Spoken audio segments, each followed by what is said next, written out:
আজ থেকে 100 বছর পর ক্যালেন্ডারের পাতায় যখন 2125 সাল, আমাদের শরীর তখন পুড়ে ছাই বা মাটির নিচে, অস্তিত্ব তখন গ্রহের জগতে। ইতিমধ্যে আমাদের সাজানো গোছানো বাড়িটা হয়তো প্রজন্ম ভোগ করছে, পছন্দের কাপড় হয়তো ব্যাকডেটেড হয়ে গেছে, শখের গাড়িটা হয়তো অন্য কেউ চালাচ্ছে,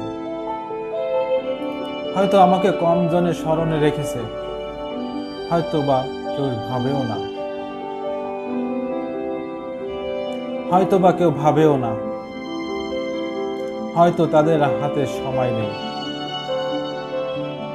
যাদের জন্য এত কিছু করতে করতে নিজের জীবনটাই শেষ করে দিলাম।